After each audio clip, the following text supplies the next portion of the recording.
Yes, I mean that it's a little more complex than that. But when I see the Arab Spring, none of us would have expected that we'd see transformation coming out of the Middle East, for God's sakes. Hmm. I mean, now it's like, oh yeah, it's great, but we didn't see that coming at all. But to me, it's even though they're a different culture, they're still people, and they're demonstrating that you can get together, especially the one at Tahrir Square in Cairo. You can get hundreds of thousands of people together to collaborate, and they had it worked out who was going to do the cleanup and who was going to do the sanitary and who was doing the first aid. I mean, they had it all organized, Hmm. and Hmm. they didn't send any government in there to do that. That people just did it themselves because they were educated and they're professionals and they know how to do that. So we have that ability to work together.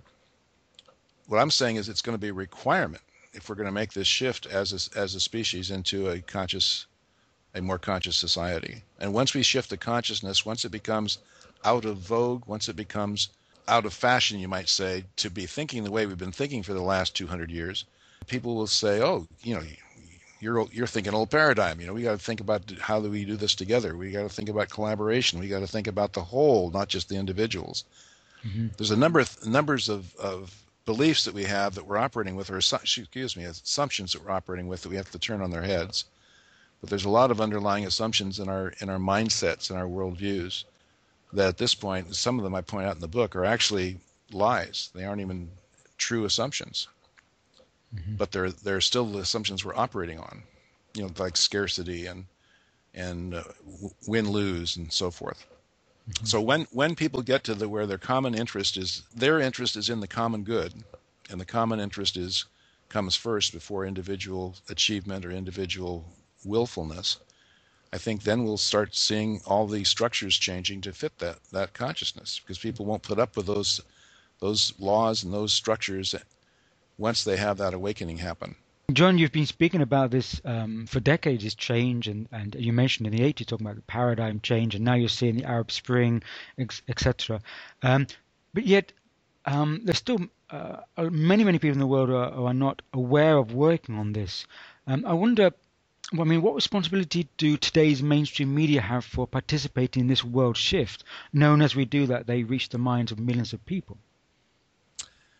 They have the same responsibility we all have. It's no different.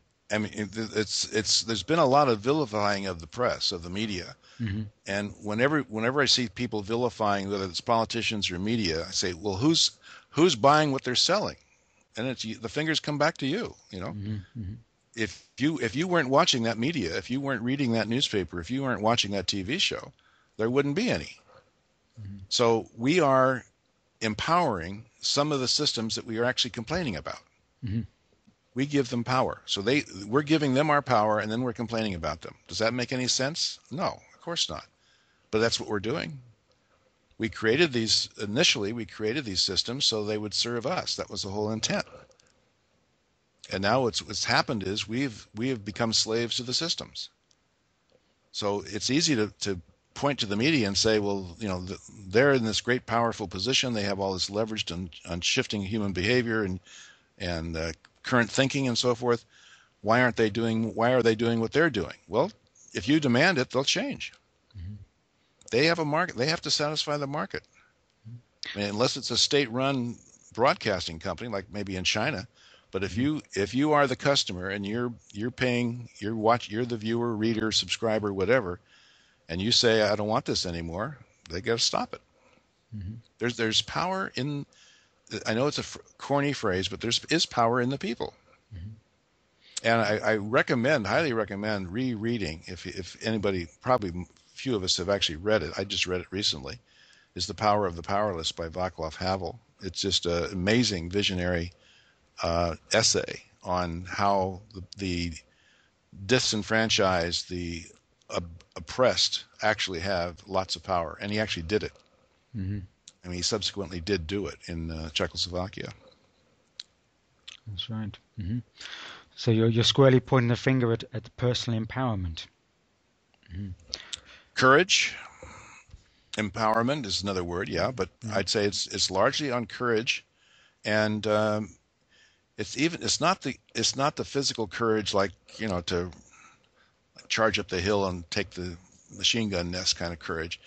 It's the courage. It's more of the being willing to risk um, your thinking, being willing to risk your belief system, being willing to being willing to risk all the things you have believed in and see if you can believe in something different. And that's more of a spiritual risk, I think. You also risk becoming labeled as an idealist and discounted as an idealist. I've noticed, John, that talking on that, you've mentioned the word cynicide, and you say that this is the killing of one's own spirit through choosing the negative. I wonder, for those people who are perhaps feeling negative in the current situation, what would you say to them now? Well, there's a difference between cynicism and depressed. There's a lot.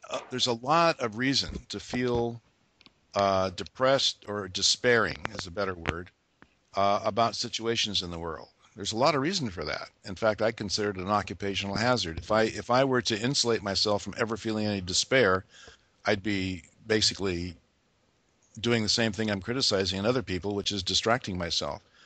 Um, so if you're a live human being on this planet and you're conscious, you're going to feel some despair. It's bound to happen because there's some pretty awful things going on in the world. But when you convert that, if you take that despair and shove it under a layer of cynicism, which is what a lot of people have done, they have just turned off and just say, that's nothing is possible. This is the best we can do. We might as well make the best of it. And oh, by the way, I don't have to feel that despair anymore. I don't have to feel that disappointment anymore. I don't have to feel bad anymore. I can just feel good about getting what I can get while the getting's good. And a lot of people have done that. And so when you do go into becoming a cynic, when you become a diehard cynic, I call it cynicide, because you are in fact taking a pill that's going to kill your soul. Because you now no longer have, you have killed your imagination for anything better than the way things are, and you see everything through the cynic's eyes. There's an old saying that if you scratch a cynic, you'll find a disillusioned idealist underneath. And most idealists are people that, or most cynics are people that once were idealists, did something out of that idealism and failed or got put down for it, or in some way, shape, or form felt embarrassed or got hurt in some way. And they said, that's it on that. I'm going to become a chartered member of the Cynics Club. And then I don't have to talk about possibility. I don't have to talk about change. I just talk about making the best I can for while I'm here, and getting as many toys as I can or whatever. I gave a talk yesterday, a lunch talk in downtown San Francisco, and there was an attorney there who basically was very vulnerable, but shared himself very openly and says when he's feeling like there's nothing else to be done, that there's nothing he can do about the state of the world, and he was acknowledging that he wasn't very happy with the state of things. He says, I just go back to winning. And I'll go put everything into winning, because that gives me some sense of pleasure or meaning, is that if I win. So the whole world for him is about winning his legal cases. Because he's given up on everything outside of his his business. Now that's a cynic, and he admitted it. And he may not be one today, but he was yesterday. Yeah. A loss of sense of meaning. Yeah, a good distinction. John, I have a final question for you. What question would you have liked to have been asked yet wasn't asked today? Now that's several people have been doing that lately, so I know that's going around. You can answer any which way you wish on that question.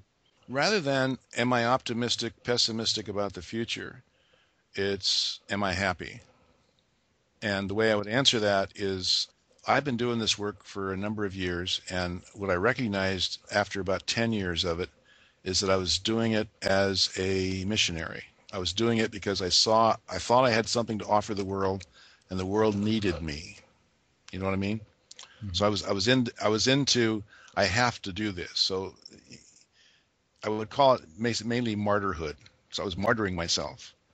And I've had a personal transformation on that in about 15 years ago, 12 years ago, something like that, where I recognized that this was I'd rather be doing what I'm doing, writing and talking about this kind of stuff, than I would be doing anything else. I'm actually doing my life's work.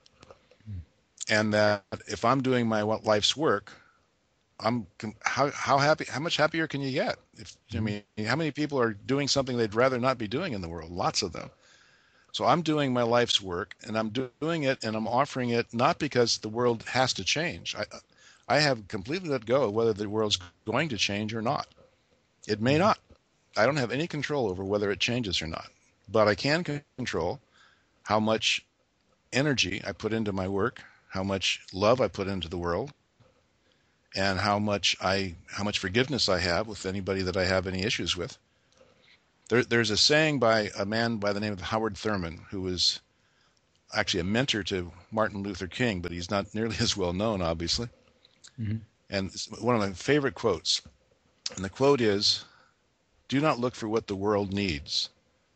Look for what makes you come alive and do that. For what the world needs is people who have come alive." So that's become pretty much my living motto, my mantra. Well, John Ranesh, thank you for doing what you're doing. And World Shift International would like to thank you for being a world shifter. And thank you for Aha! talking to us today. I'll add a new title to my resume. Thank you for talking to us today, John. It's been a pleasure. Thank you. Thank you, Kinsley. Thank you.